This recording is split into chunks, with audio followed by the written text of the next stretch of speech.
Hello everyone, it's Adam. I decided I'd record the rest of the league since it went very well. This is with Painful Truth, so I won't pull up my deck list right now, but basically it's 3 Ravings out, 3 Painful Truths in, 1 Shivan Reef out, and 1 Watery Grave in. It's also the list that's running a full 3 Steam Vents instead of 3 Shivan Reefs. So it's got an extra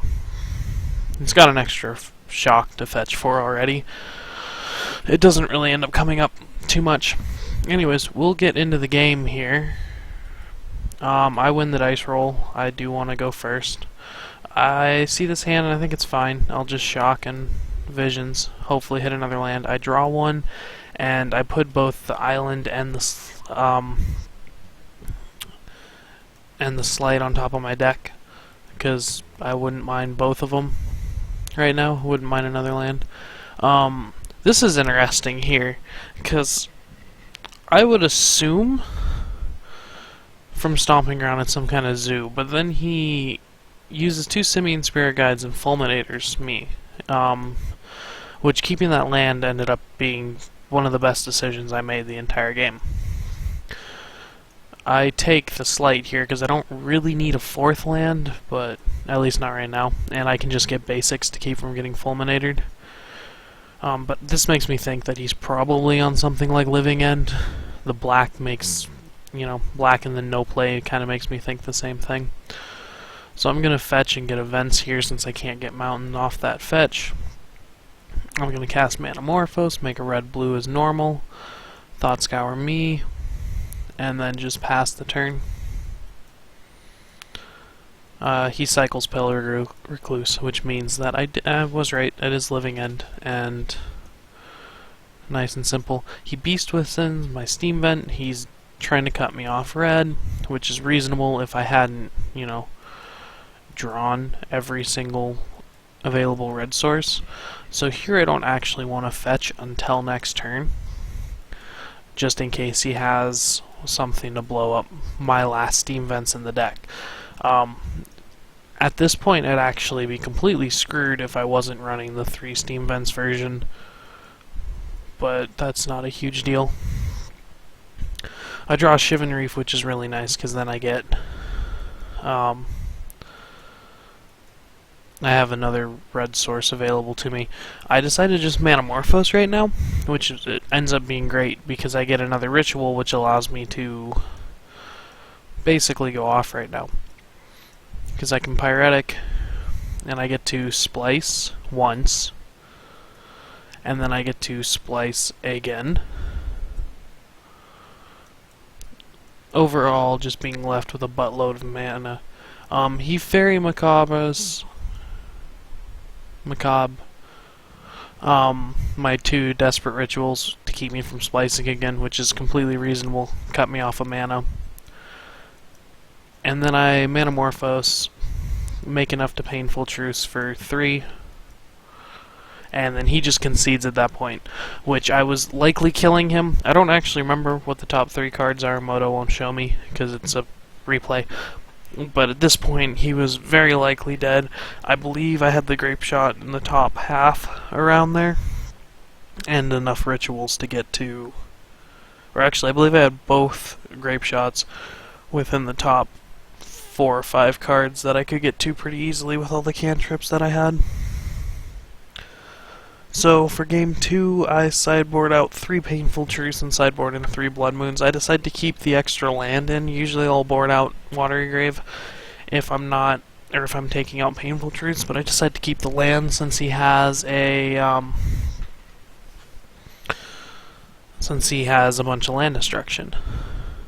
So obviously he goes first. I keep this hand. 2 lands and a bunch of cantrips. I can't ask for much more. I'm gonna Serum Visions here. So spoiler a little bit, I do end up losing this game, and I probably should have won this game, but that's something we'll get to in a little bit. He cycles Architect here, and a Street Wraith. Cycles another thing, a Dead Shot. Um, Actually, the thing that I forgot is I assumed that these were 4-power creatures, which they kind of were, but I did my math wrong because they were only 3s. And here I just Manamorphose red blue, probe him, see what he has going on. He has a lot of enablers for his living end and a living end. And only one more cycler, but he's basically going off as soon as he finds another land. So I just cast an Ascension here. There's an argument for actually cycling the probe right away, and then there's an argument for not. Here's where I screw up. I shouldn't have actually paid life for this probe, because if I was at 14, he wouldn't have been able to kill me with what was in his graveyard. He only has 12 damage. Well, he would have, because he has the 2 violent outbursts. So this is where I went, where I thought I had it, and then I screwed up, but then I really didn't, because he had the 2 violent outbursts, so it didn't actually end up mattering, because each of these give +1 +0.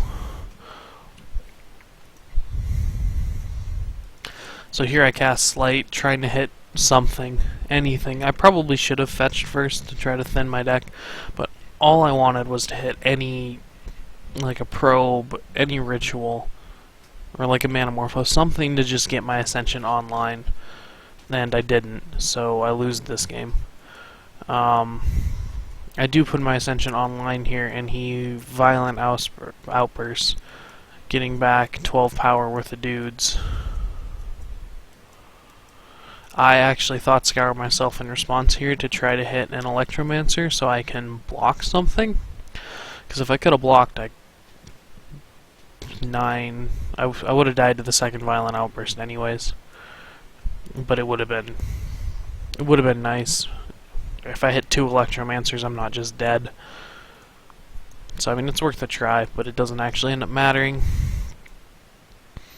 I get to take one of the, or I have an option to take the other Electromancer here, but it doesn't actually end up mattering because I'm out of mana at this point. So here I just cycle a bunch of probes just to see what's going on.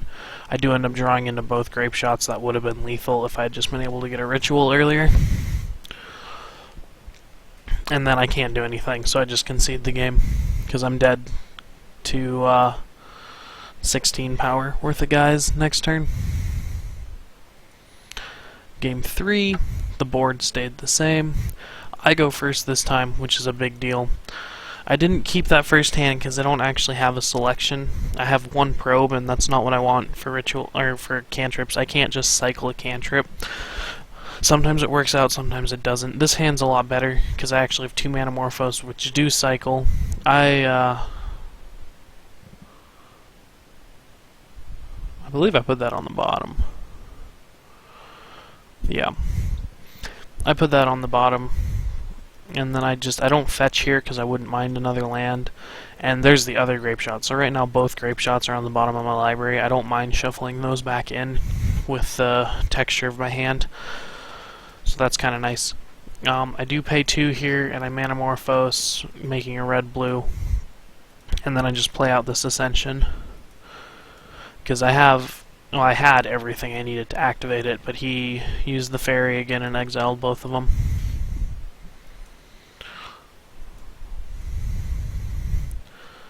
So here I'm just going to Slight.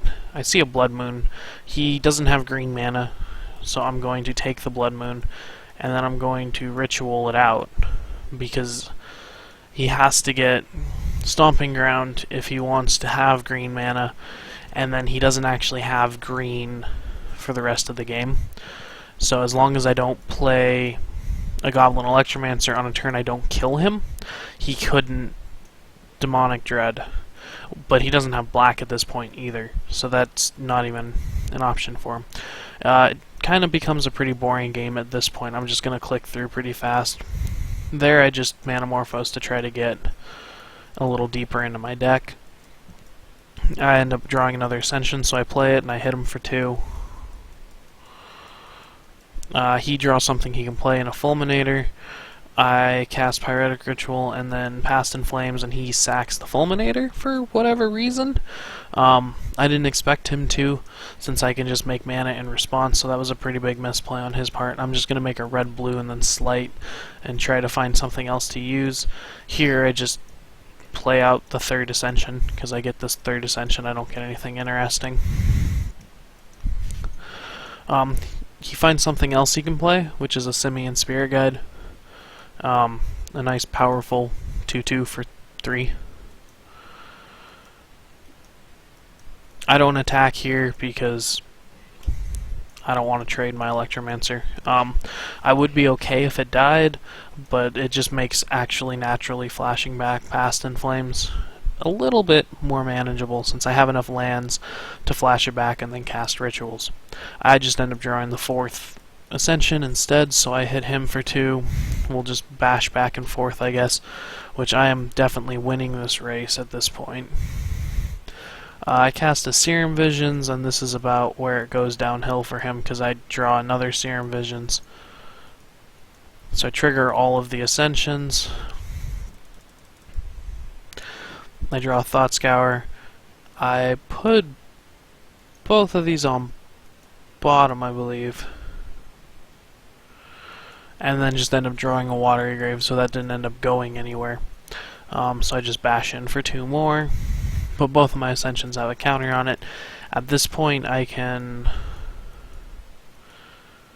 I think he was trying to do something there. Oh wait, he was in his combat step. So he plays another Fulminator. I'm gonna Ritual here, which ends up activating all 4 of my Ascensions. And then I flash back a Past in Flames.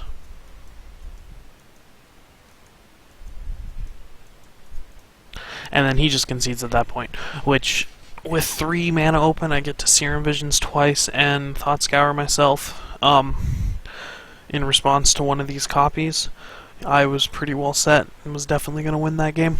So that's what it's like against Living End. Living End's actually a pretty good matchup. I don't know if he runs more basics than just the mountain. I would assume he runs a forest and a swamp, but look at Deadshot. I'm assuming when he got the Stomping Ground, he should have gotten basic swamp, because then I couldn't have just killed him with Electromancer, because he could have Demonic Dread and blown me out. But either he doesn't run basic swamp, or he wasn't thinking far enough ahead there. So yeah, that's the second match of the league. I will be back with the third match in just a little bit.